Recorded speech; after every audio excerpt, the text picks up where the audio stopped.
Hello and welcome to Real Geeks. I am Crash and Burn, and with me as always is Mike Montgomery. What's going on, Internet? And this week we're looking at a vampire movie that really sucks.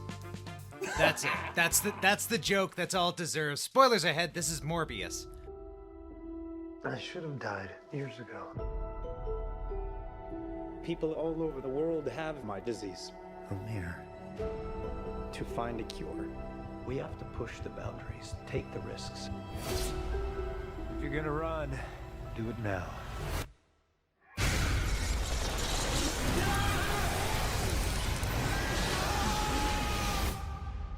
People are strange. Dr. Michael Morbius, you've been missing for 2 months. When you're a stranger, Then you were found on a container ship that washed up off of Long Island. faces look ugly.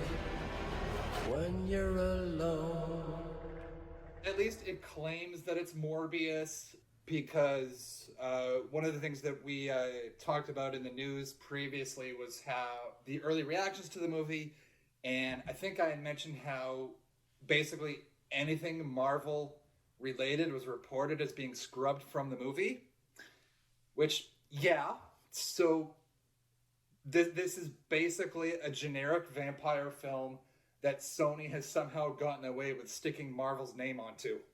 It's kind of fascinating. I feel like we ended up with the third version of a film. Based on what you had said, there were reports of heavy Marvelization. There were reports of absolutely no Marvelization. And Yeah. I suspected at the time that was them trying to figure out what the market would accept, and specifically what, like, Disney would accept. And they ended up kind of going with the middle ground of some Marvelization. At the end, it doesn't affect the plot. It's okay. It's fine. We knew this was going to be bad, but I had no idea.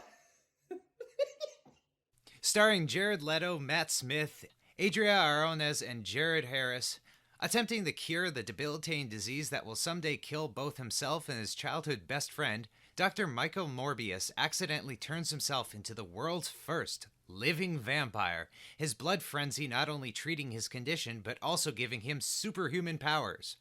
Driven by jealousy, Bestie for Life Milo steals the cure for himself, leans into the whole terror of the night thing pretty hard, and goes on uncharacteristic killing spree, including disemboweling his and Morbius's mutual father figure, played by Harris.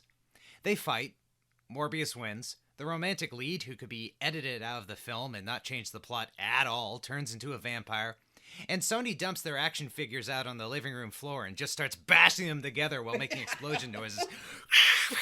No! Ah! As let's be honest, 1,000% accurate as that plot rundown was, a thought that I had early on when I was watching the movie, I was just sitting there and was like, isn't this basically the same plot as the first Venom?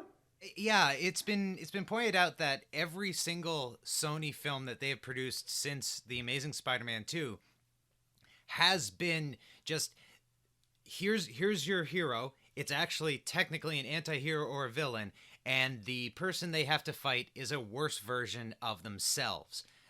We had I don't even remember the name of the other symbiote in the first Venom film. And then we get Carnage, because it's not Venom or Carnage. I don't give a shit about that other symbiote. But, you know, it's another symbiote. And then we get Carnage. Carnage is just Venom again. And then we get Matt Smith, who arguably looked like it's one of those things when you see the Doctor looking evil, it doesn't matter how many other movies Matt Smith is going to be in. It doesn't matter how many other movies David Tennant's going to be in. Tom Baker could never get into any other movies, but if Tom Baker was in any movies, it would be the evil Doctor. And I just like seeing that. I don't care how many bad films I have to sit through. I like seeing the evil Doctor. So I will admit, I was actually entertained heavily by Matt Smith doing pretty much 80% to 95% of the heavy lifting in this film. Like, he truly sold it, and all I want for him is for someone to find him a better agent so that he can finally get a role that isn't at best, you know, the diamond in the rough or the piece of corn in a turd. Yeah, no, and I think on my end, I am probably going to be spending a lot of this review comparing Morbius to other movies. And right now, the other movie that I'm going to go to is a film called Bad Samaritan, which is a terrible movie who's has a main plot point of the idea where every computer has this completely unsecured folder that holds all of your master passwords for everything. Now, and there, that is a god-awful film in which David Tennant is giving far too good of a performance and putting in far more work than that movie deserves. And here in Morbius, we have Matt Smith giving far too good of a performance and putting in far more work than this movie deserves. Yeah, and I almost feel like at this point he's swinging for the fences so that people see this and at least go, hey, but you know who was great and we should give work to. Like, this is a guy who said, I am in a turd. This is a piece of shit. But as Doctor Who has taught me, you can be in an absolute piece of shit so long as you ham it the hell up and eat all of the scenery. Someone will notice and you will become a legend somewhere.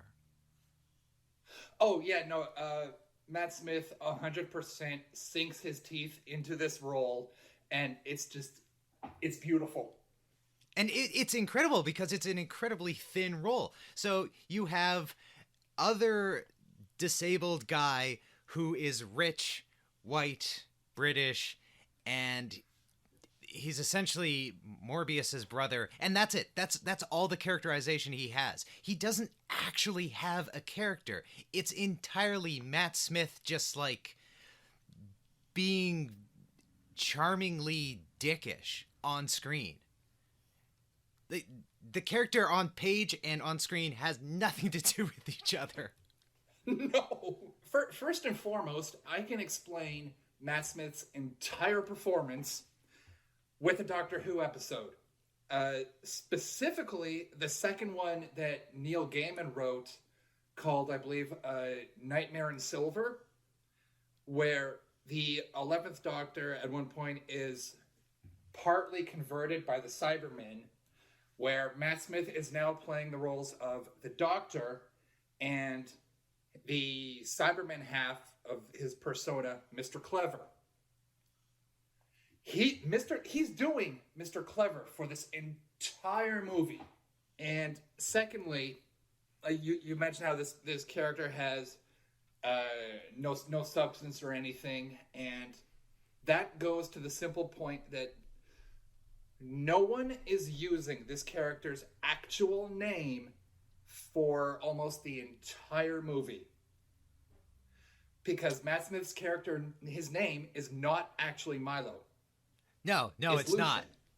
Yeah, and it gets completely buried to the point that, like, yeah, the movie doesn't even really give it to him in the end. Even when everything is, like, going to shit, he's still calling him Milo. And it's like, yeah, no, I'm fairly certain Morbius is not your best friend. This is some sort of, like, parasitic relationship. And Morbius does not know his name is Lucian. He does not know. In one ear, out the other when he was 6. Okay, so they set up the idea that he's just calling him Milo because the last kid's name in that bed was Milo, and he just calls everybody in that bed Milo because he can't be bothered to remember their actual name. Yeah. Okay, fine. That's a character note that does make sense. But then Jared Harris is calling him Milo. Morbius is still calling him Milo into adulthood. I fully expect to find out that yeah, like, is this guy actually signing his checks as Milo? Did someone impose an identity so hard on you that it actually became who you are? I could completely understand if there was a version of the script where, like, Lucian flips out and it's like, my name's not Milo, and they cut it for, well, because it would probably be silly Willy silly. But it's such a strange character incident, and I assume that a vampire called Lucian. Okay, that Yeah. seems characteristic. That's a thing. And then we don't talk about it at all. Awesome. I'm Yeah. so happy we had the supervillain Milo. Milo's coming to kill us. Watch out, it's Milo. Yeah, and just also the simple fact, to add to that, just the fact that so much of this movie is just plot points from every vampire story ever that are there because they're supposed to be there. Now, how you get to these points, no one cares. It's a fascinating film because I'm not going Yeah. to say that this is a bad film. I want to say if this came out from 2003 to 2007, it would have been like pretty good comic book film. Not the best, certainly not the best, but like everyone would have been like, yeah, that was pretty decent. I hope that there's a follow-up. There probably would have been 2 more films, and then he would have dropped off, and eventually we would have gotten Jared Leto appearing in the MCU as a cameo in like No Way Home. However, what we get is this truly fascinating, like, I assume this script has been around forever because it is literally pulled out from like the Bush era in terms of script, as you say, like all of the plot points, all of the beats.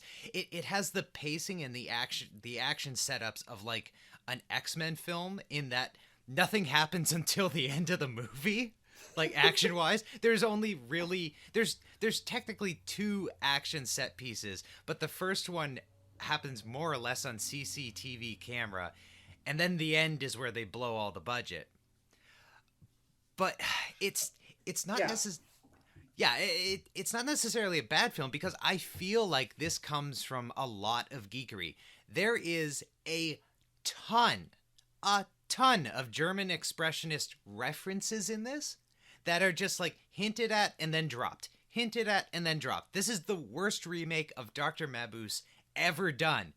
Like when they iris in on the ship, and it's like, oh, it's like the Demeter, and he's going to kill everyone on the ship, and it's a reference and a callback to Dracula and Nosferatu, and they're intentionally referencing Murnau's way of shooting the ship, and then they entirely drop it. You had an idea, and it just fucking drops. And I looked into like where the hell any of that comes from, and so the writers of this, Matt Sazama and Burke Sharpless, actual names that are credited, are the minds behind Dracula Untold, Gods of Egypt, the Power Rangers movie, and the Lost in Space series on Netflix. And suddenly, everything makes complete sense. They're camp nerds who never fully commit, but have such great, terrible ideas. These are the Roland Emmerich and Dean Devlin of our day, and we're just now discovering these people. Oh yeah, like for my part, I absolutely would say that this is a bad movie. But you know how like there are those bad movies that like you need to see? Yes, it's not bad like, oh God, I can't watch this again. It's bad like, okay, here's I'm going to give 2 examples. The first goes back to the kind of film that I believe this most is, Ben Affleck's Daredevil film. Ben Affleck's Daredevil film is not good. It is watchable as a train wreck, but more importantly, it is like perfect for what it is. It's ugly in the exact way it has to be ugly. The casting is perfect for like its time and its kind of insulting approach to comic books. Having them do that stupid dance off kind of fight in the kindergarten or the playground. These all play into these elements, but most importantly from that, the soundtrack was balls terrible, but perfect for the film. And in this sense, Jared Leto, a man I truly detest, an actor I hate, has been perfectly cast as a character I equally hate. And I can't look at this film as a failure. I can't. Oh, no, now, first of all, quick side note for our listeners.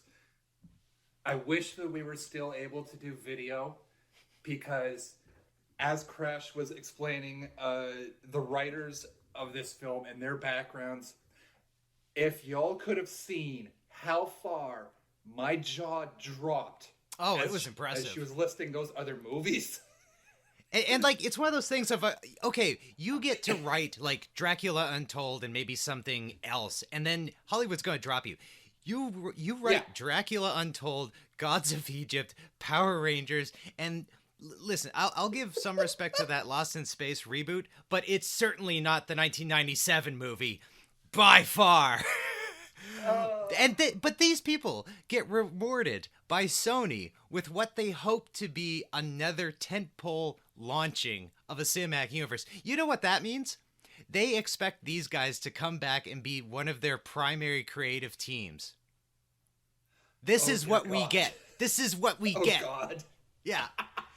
And that's why it's like, I can't say this is a bad film, but I can say Sony is a bad decision to make this film. You could go and make a vampire film. You could steal the thunder entirely from Universal and just be like, all of this is public domain, and we'll do it instead, since you can't seem to fucking hold your shit together long enough to actually put out 2 films in a row. You know what I want to see instead of the Sinister Six film? This is alluding to horribly, and we'll get into that.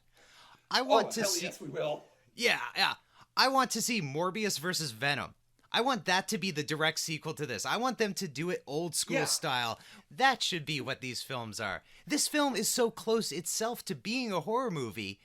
If they hadn't made the goddamn monster the protagonist, there's a way of cutting this where you don't see Michael Morbius until like the last third of the film. But no. We can't do anything that interesting. We can have all of these incredible ideas right up to it, and then we have to pull back and make a bog standard fucking film from 2006. Well, I mean, not only that, but we've also made a movie with, for me at least, a lead character who is so uninteresting that I'm sitting there sympathizing with the villain the entire time. Oh, yeah. Yeah, I feel like legit you've wanted gone Matt wrong Smith to there. win. Yeah. Oh, yeah. I don't think that until Milo guts his father figure, he has not, like, okay, he's murdered a nurse, but he explained, like, in that first stage, you have no control. It's the same logic that is excusing Morbius's slaughtering of an entire ship. So we have to be like, okay, equal then.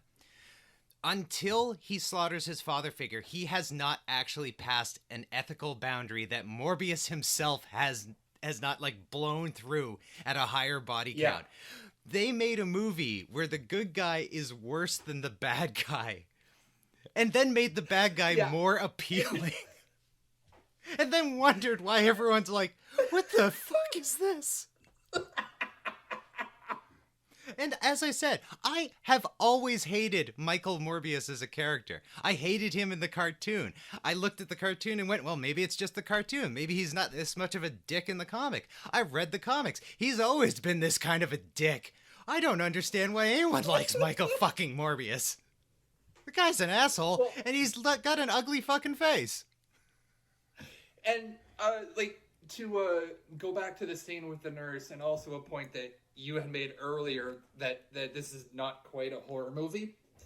Yeah, with that scene, they sure brought in all the failures of a horror movie, because did you notice how that nurse is walking down a pitch black hall in an active New York hospital for some reason, and there's only one working light, and that one light not only just follows her, but, like, that one light changes so that the only light working is the one that is on top of her the entire time. Yeah, it's like, that's why I want to assume that Sazama and Sharpless are cinematic and like cheesy B-movie comic book cinematic nerds. They love that kind of stuff.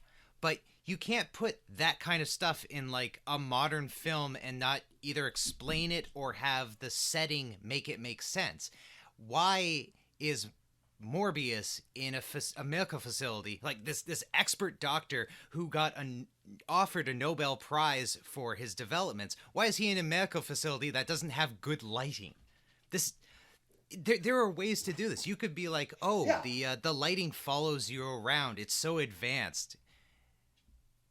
You know, there are ways that you can world build, and instead they were just like, no, we just want the appearance of this, and so we're going to do that. And no, we never had anything like that leading up to it. No, there's no scene at all like it after, so it just kind of sticks out. And also that they try to push the idea that Morbius was the one that killed the nurse, and I'm in the theater laughing because like it's just so obvious. It's like, no, you can't ask me to buy this. Yeah, it's so forced, and there are ways to do that kind of forced suspicion. Yeah, but quite frankly, again, it's a throwback to an older way of filming. It's not an older way as in you're referencing it. It's an older way as in that was 15 years ago, and you haven't evolved your process. Pretty much every scene with Morbius and the bats, I have to expect the Warner Brothers to sue for gimmick infringement because for some strange reason, those moments were so Batman-esque that I could have sworn that they actually brought in Hans Zimmer for a day to score those scenes. I want to use that as a point of perhaps we'll say like a writer's trademark of the again Shazama and Sharpless.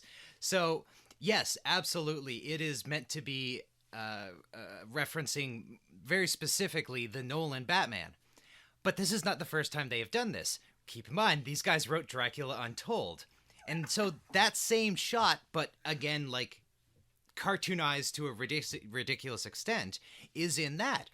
But more importantly, and this is why I kind of like, I have respect for this film because it does yes and. It doesn't just repeat, it yes ands. Yeah. But in a beautifully ridiculous, stupid way. So in Dracula Untold, there's a moment when a cloud of bats come over this army, and it's like Dracula at his full power, and he uses his vampire powers to turn them into a fist, and he drives the bat fist into the army, like straight down. And this movie ends with Morbius bat Kamehameha-ing Milo against a wall. He bat Kamehameha. It's not even like, oh, that's kind of. He does the whole maneuver, and then there's a energy blast of bats that hits him and holds him there. And ignore the fact that they're both vampires. Ignore the fact that Milo should have been like, hey, stop doing that. And the bats would be like, oh, hey, yeah, we get it. It's just the pure, like, these guys have had this idea, this superpower in their heads for over a decade now. And I hope they put it in something else. I want a trifecta. In fact, I want them to have a Batman thing so that they can have Batman bat Kamehameha someone. I want to see a bat spirit ball. Just, I'm gathering all the bats in the world. Hold them off, Clark. Does it take 15 minutes? I think about 2 minutes before that moment, as soon as the build-up to it starts, I was sitting in a theater and I was like, he's going to throw bats at him. He's actually, honest to God, going to throw bats at him.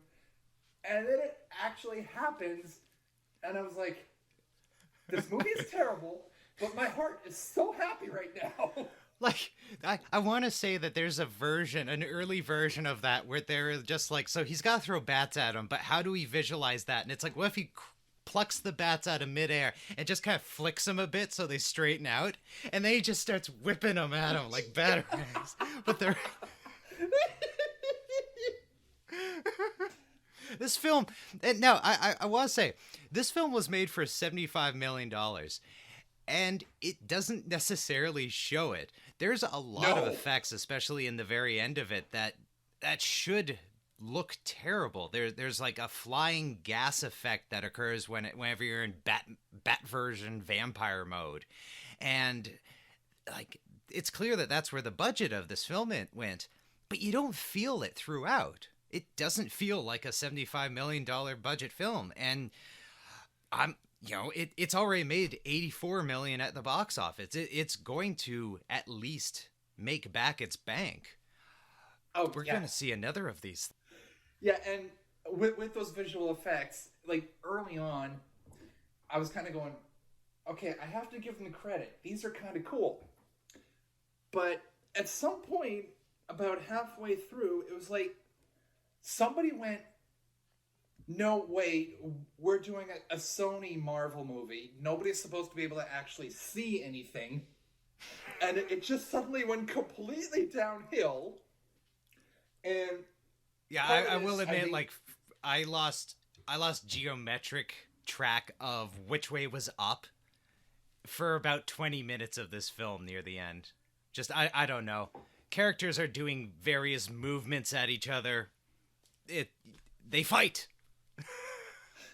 Oh yeah, no, it was literally the exact same problem the first Venom had in the exact same part of the movie, where you have your two lead characters throwing down with each other, but you can't tell who's who. And I think part of the problem is that it's a complete roll of the dice as to whether or not this movie can actually be bothered to follow its own rules, because sometimes those flight sequences are gliding, sometimes they're teleportation, sometimes they're actual flight, and they can't be bothered to pick one.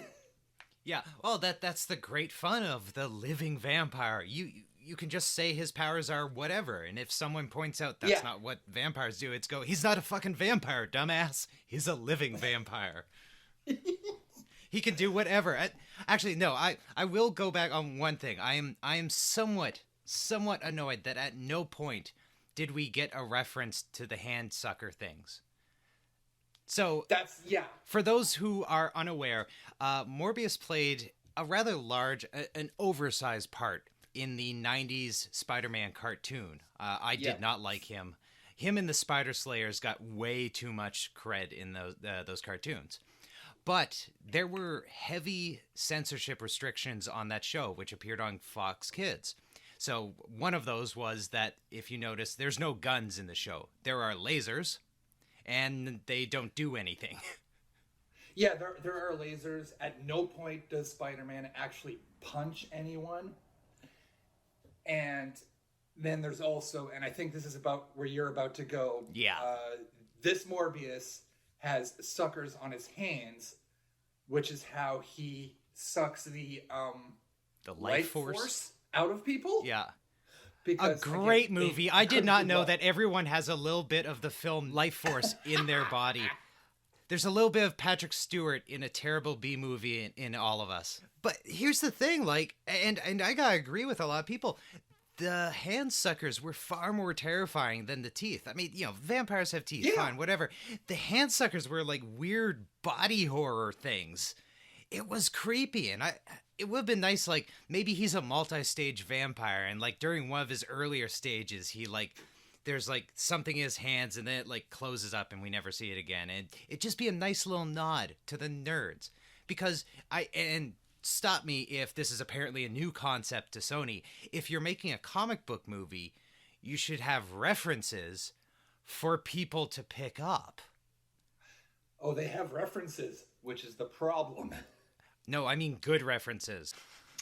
Well, they, as much as we said earlier, they scrubbed basically everything Marvel related from the movie.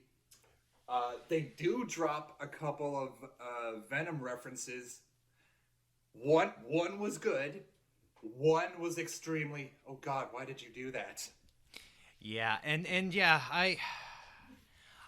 they're very noticeable, both of them. Neither of them are, what is that in reference to? It's oh, for fuck's sakes, you're plugging your other film. Yeah, no, there was one where somebody says, it's like that guy in San Francisco which is of course referring to Venom. And then for some reason, I'm guessing just because this movie felt the need to briefly go Darkman, Morbius picks up on these counterfeiters. And there's another thing here that I'm going to get to after this.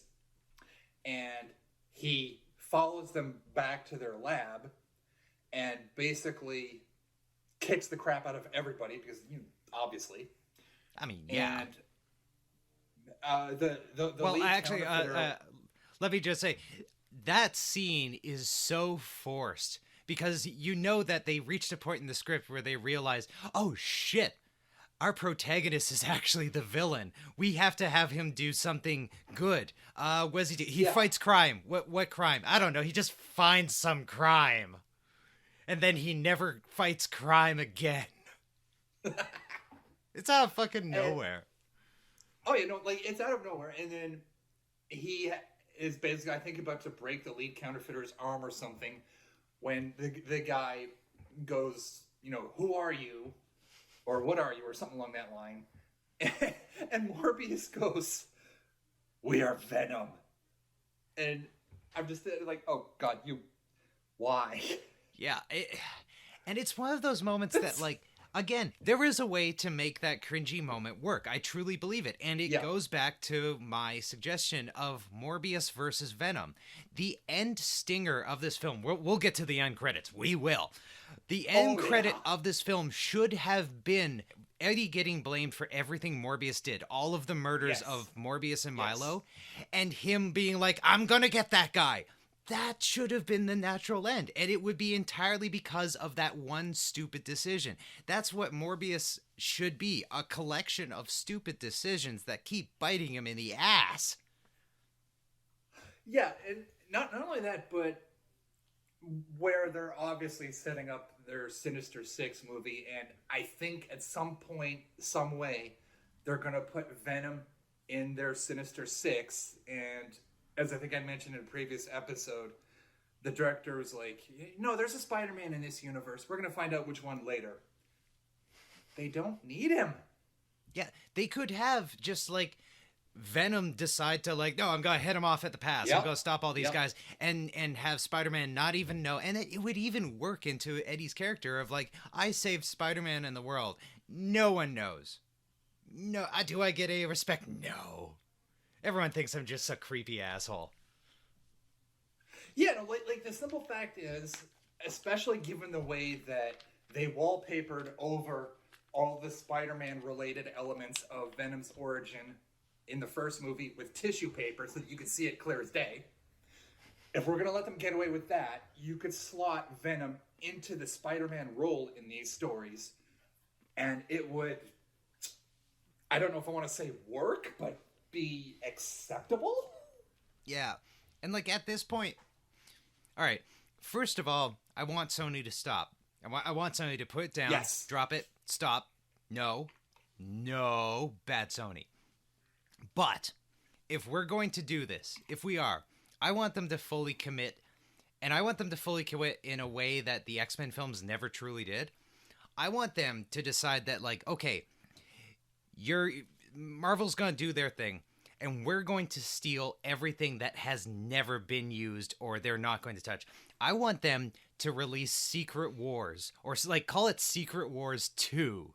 Like, just jump right to Secret Wars 2.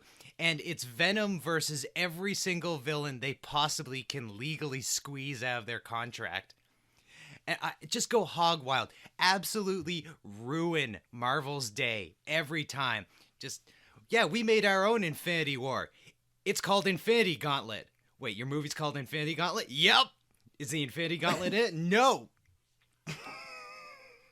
Well, I mean, okay, number one, in concept, yes. Legally, they can't use any of those titles. No, see, it's called West Coast Avengers. It's not the Avengers. It's West Coast Avengers. It's fine. It's fine. West Coast Avengers, not the Avengers. Like, at this point, again, just Disney, could you please just buy Sony? Seriously, just I mean, offer them so much money. Or Sony, look at the IP you actually do have. Look at all the PlayStation IP. People would go nuts for a series of Final Fantasy movies that are actually good. Make a bunch of God of War films and just stick to that.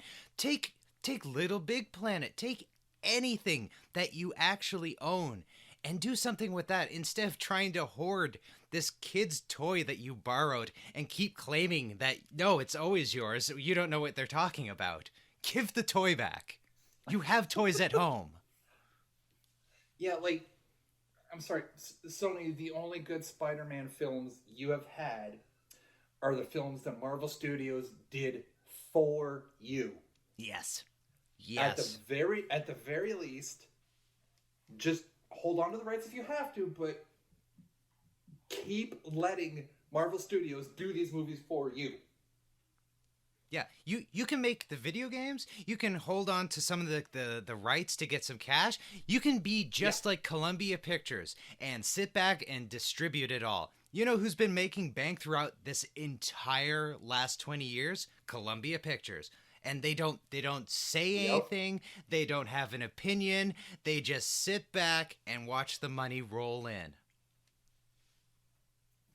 Yeah, it's not that hard. Yeah. You just don't have ego in it. Who needs ego when you sleep on a pyramid full of cash? Yeah. Now to move on. Again, with references and that, what the fuck are you doing? The movie introduces the idea of artificial blood that Morbius has already invented because, again, if we've learned anything from True Blood and basically any vampire property of the modern era, you have to have an artificial form of blood. And otherwise it becomes too taxing for the writers. Yeah, and I don't know if you noticed this, but the thing that kept jumping out at me there was Milo especially keeps referring to natural blood and artificial blood as the red and the blue. And he's pushing how Morbius has to choose between the red and the blue.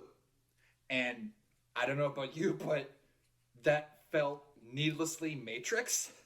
Yeah, it's like, how do we do this without being, like, too on the nose, but we kind of want people to get the reference to where all this neon and black leather, like, you kind of want, hold on, let me rephrase it. They kind of want to make their reference without being too on the nose, but, like, I almost feel like either the director or the producer was like, we've seen that enough. If you must make a reference, for the love of God, make it as subtle as possible. And they went, we can do subtle. And then they named the thing red or blue. Yeah. That's what counts as subtle when we are talking about the brilliant minds behind Gods of Egypt. And I'm not even being facetious because, like, those films are fucking ridiculous. It takes a mad genius to get something like that. Yeah, and as long as we're talking subtle, and as a fan of the Fast and the Furious franchise, it amazes me that I'm saying this, but the fact that the most subtle performance from someone who actually looks like they care that they're in the movie belongs to Tyrese Gibson. Yeah. I should not be saying those words. Out of nowhere, randomly. And yet there it is. This is such a weird film where everyone's doing good work. There's no one who's half-assing it. Even Jared Leto's doing really good as essentially broody Jared Leto. Like, I can't complain about anyone's performance in this. I can just complain that the whole thing is not good. No, it's... There's that meme of there's different versions of this meme. One of them being using the handshake between Arnold Schwarzenegger and Carl Weathers in Predator, like the two muscular arms. And in this version, one arm is the worst DC movie. The other arm is the worst Marvel movie. And right in the middle, at the point where the hands clasp, is Jared Leto. Yeah. And it's like, yeah, that's this movie in a nutshell. It's kind of amazing because, like, it's funny. You get actors like Zoe Saldana or Carl Urban who can do, like, multiple IPs. They can range across characters. It doesn't matter, like, Marvel, DC, whatever. They can do anything that is necessary. You throw them in Star Trek, you throw them in Lord of the Rings. They're great. Yep. And then you get someone like Jared Leto, and he can't do anything. Everything he touches is just, like, the worst idea. I still don't like to actually, and it's not even like, oh, let me complain about his Joker. I legit don't like to talk about his Joker, period. Just, what the fuck? This is a man who makes bad creative decisions. It was like, and initially I was okay with his Joker, but then came the nightmare sequence in the Justice League movie where it was like, oh, you're okay with that? Okay, well, here, we're going to go out of our way to make you hate this performance. And needless to say, he was god-awful. Ah, so god-awful. And yeah, actually, I have to absolutely give it to this film that it's better than any of the Justice League films that have ever been produced. Wow. Which is, that's like, if we thought the bar could not be set lower, here we are. We found it. It exists in the pre-Zack Snyder movie sphere of comic books. You have to go back before he was making these things to start digging back up and rebuild from there. We have to talk about Adria Arjona's Dr. Martine Bancroft, his assistant / love interest, despite the lack of any chemistry, setup, or anything. Yeah, like, I wasn't kidding when I said earlier she could literally be cut out of the film because, like, yes, she has kind of... She gives a great performance. She's interesting, but it very much feels like this is a film where there are three characters. There's Morbius, there's Milo, and there's their father figure. That's it. You don't need anyone else. The father figure and her barely even talk. Milo barely even acknowledges she exists except, like, to damsel her. And Morbius kind of completely forgets she exists and, like, endangers her multiple times. She doesn't need to be in the film. There's a cut of the film where she does not exist. And that's why I feel like they could make her a vampire at the end. Because you'll have her come back. Yeah, you'll have her come back in the sequel, and he'll be like, what? No, you died. No, I moved on. You died. I moved on the second you died. Yeah, no, like, as a matter of fact, they actually did make her a vampire, but they made sure to do it so quickly that no one noticed. Oh yeah, no, that's what I'm saying. It's like, it doesn't matter. It has no bearing. They turned her into a vampire, a potentially better character than Morbius because, like, she's not as much of a dick as he is. And it's just, it doesn't matter. If she doesn't come back in the sequel, no one's going to notice. Least of all, Michael Morbius. No. But also with her, there was that moment where she pricks her finger and it starts bleeding. Morbius is nearby. It's the traditional scene of that slight bit of blood from the quote-unquote love interest, and he starts to vamp out. And then about 10 minutes, give or take, of screen time later, when he finds Jared Harris bleeding out, but is completely unaffected and does not react to the much larger amount of blood. Well, yeah, dude, that'd be gay. Ew, dude, that'd be gay.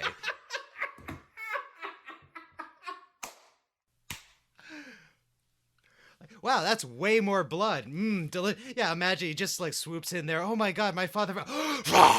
It just starts licking the floor there. It's like, I am dying. Die faster. Like, he's just follow one rule, just one. Like, maybe Harris's character is like, I'm going to die anyway. Take my blood so that you have the strength to defeat Milo. Give him the noble sacrifice. Like, do something. That would be both like interesting as him like as a character, because I don't like, he would probably be like, no, you have to not embrace it, and then at the end being like, no, you have to embrace it to defeat the larger evil, blah blah blah. Yeah. Which of course they didn't do that. That would be smart.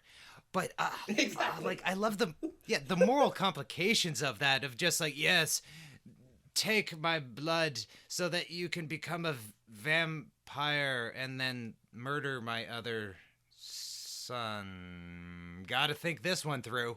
Oh, no time, I'm dead. Now, speaking of bad decisions, of which this film is a plethora, we get to the post-credit sequences. Oh, Jesus. So, post-credit sequence 1. I'm going to say post-credit sequence 1 is all right. It's not the best. It can be better written. It could be better used to give us an idea of the world they're in, but it's not the worst. Adrian Toomes, the Michael Keaton Adrian Toomes from the MCU, gets kind of teleported into a prison cell. Yeah.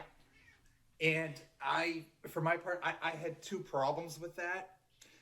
One being that, and I could be remembering wrong here, but I'm pretty sure the point of Doctor Strange's spell was to send all these villains and variants that are coming in from other universes, because they know who Peter Parker is, so they've been attracted. Like, he's sending them back.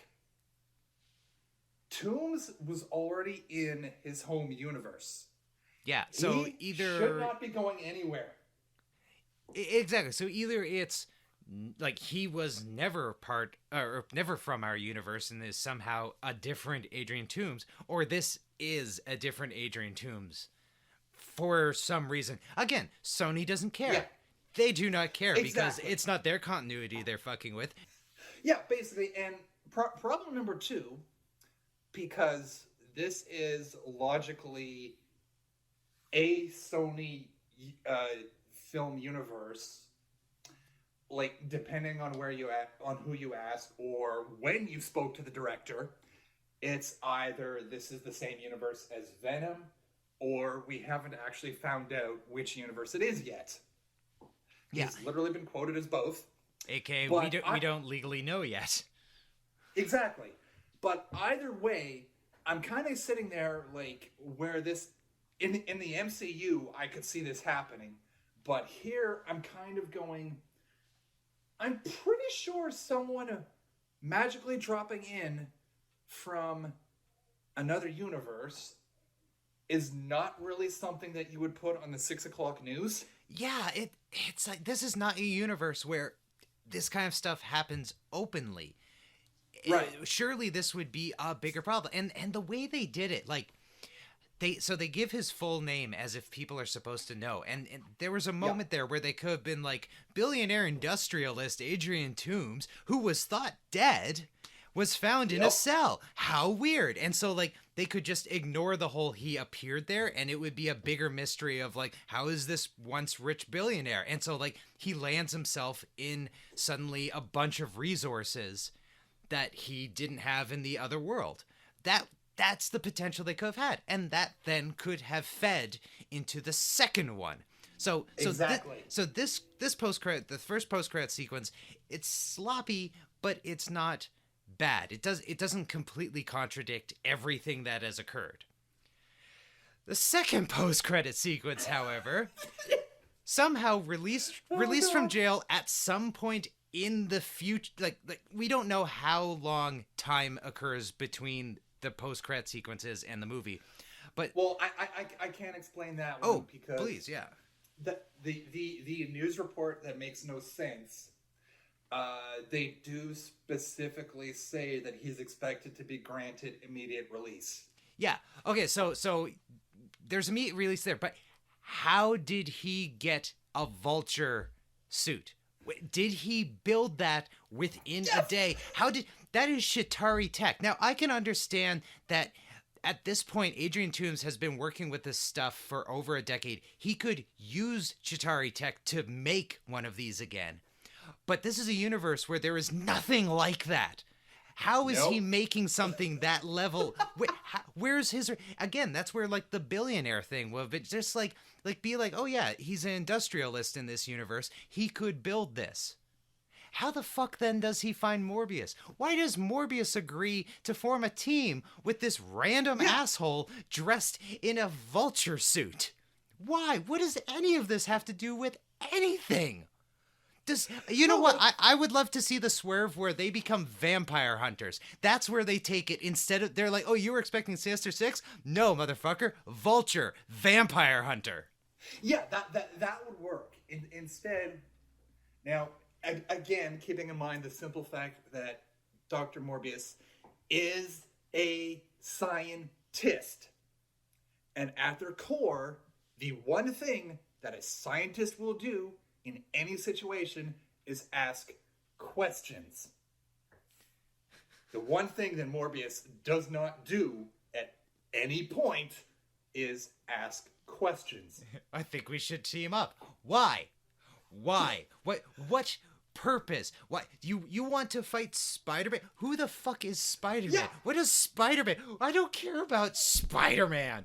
I just fought a vampire who is my best friend. I am dealing with trauma, bud. And then he kills him because he needs blood. Instead, he's just like, okay, I'm intrigued by what you're saying. Why?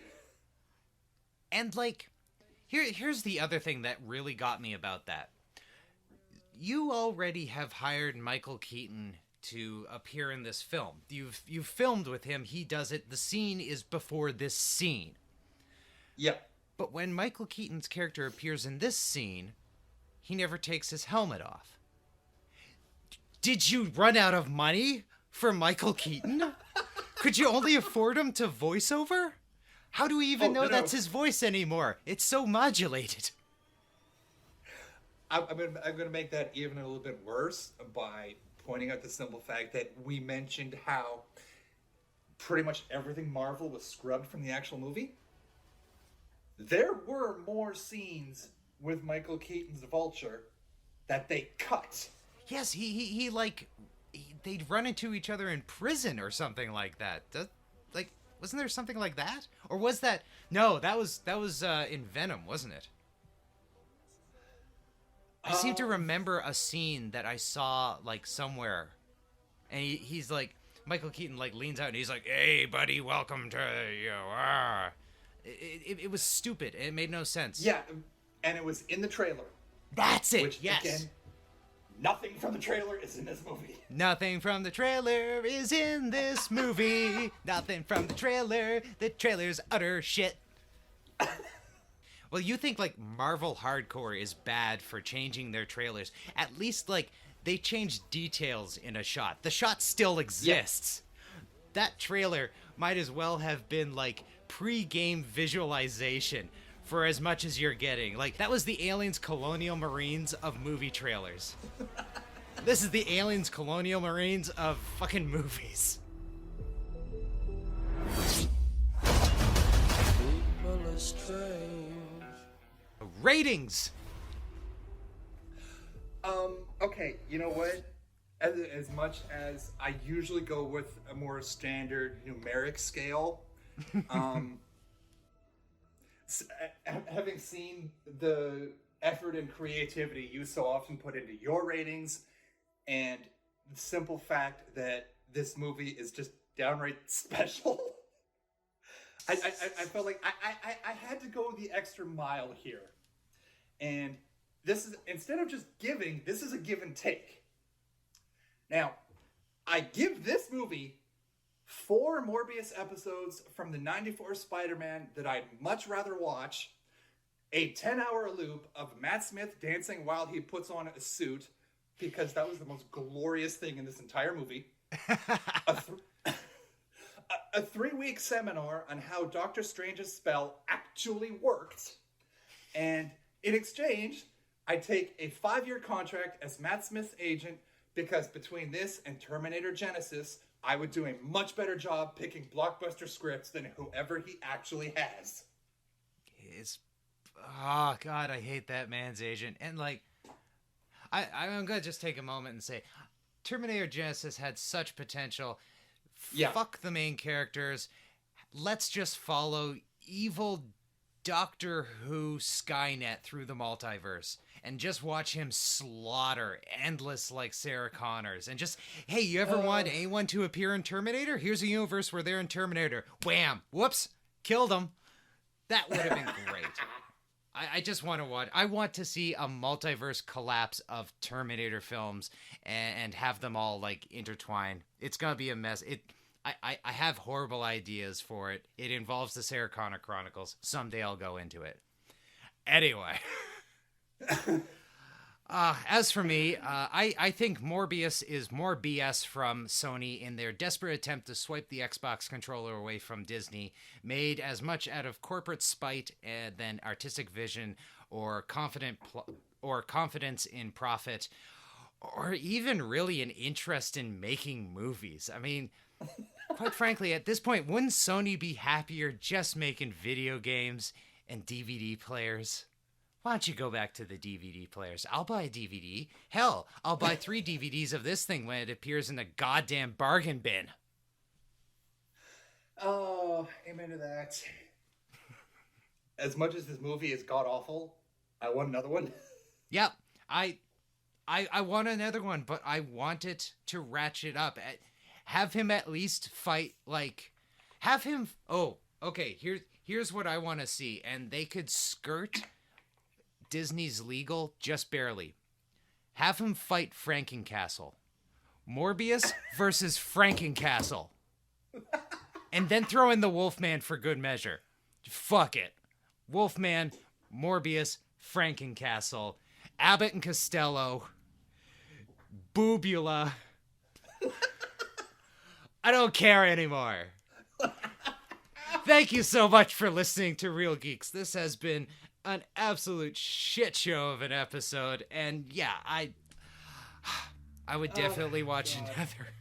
If you enjoyed this, please like, share, and subscribe. Give us a comment, and drop us a line at realgeekshfx@gmail.com. Mike, is there anything else you'd like to add to that? Please drop us a line to respond to our suffering that was this damn movie. But just that next week, I think we've got 2 possibilities in terms of what's coming out, in that we can be doing either Sonic 2 or the new Michael Bay film Ambulance. Sonic 2 it is. Stay tuned for Sonic 2. That's right, we're doing a sequel movie with Jim Carrey instead of a film that Michael Bay himself said looks like shit. We'll see you next week. See ya.